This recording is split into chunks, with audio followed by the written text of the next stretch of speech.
La ville de Porspoder, construite en bord de mer, possède une histoire maritime très riche. Les superbes maisons en pierre, que l'on appelle aussi maisons de maîtres de barque, sont des témoins de ce passé glorieux.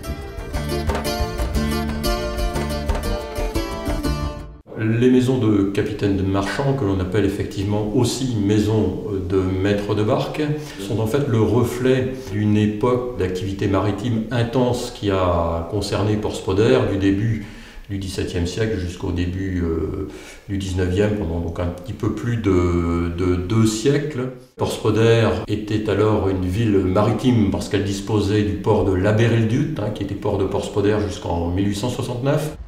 Une importante flottille de cabotage s'était développée sur la base de ce port, ainsi que d'Argenton d'ailleurs. Ces navires pratiquaient une activité de commerce maritime sur l'ensemble des eaux de l'ouest européen, en fait de l'Espagne aux Pays-Bas en passant par l'Angleterre, transportant du fret d'hiver, mais avec malgré tout une spécialisation dans le transport des vins de Bordeaux. Donc cette activité a connu un tel développement et ce développement de la population a engendré la nécessité de construire un nombre correspondant de maisons. D'où ces fameuses maisons dites de capitaines marchands ou maîtres de barque. Elles sont remarquables tout d'abord par l'importance du nombre des pierres de taille qui leur donne un petit peu cette allure de noblesse austère et dont le premier étage était percé d'une fenêtre avec une vue imprenable sur la mer. Très certainement, ça correspondait au souhait du maître des lieux d'avoir en permanence l'œil sur le rivage et sur l'océan pour connaître évidemment l'état de la mer avant de décider si le jour était venu de larguer les amarres et de faire route ou non.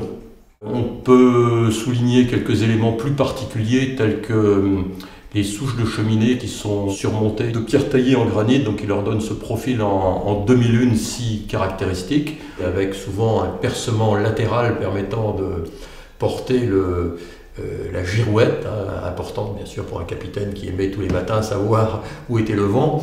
On peut également citer des murs d'enceinte, notamment sur le côté nord, et qui fermaient, abritaient des vents ou même abritaient des regards les habitants de la maison.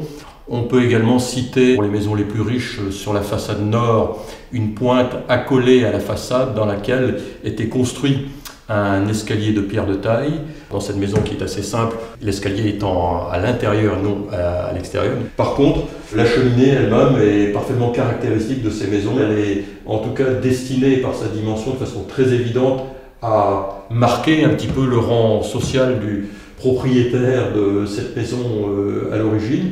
Des pierres de taille, on en trouve également d'assez belles factures, comme on peut le voir dans les embrasures de fenêtres.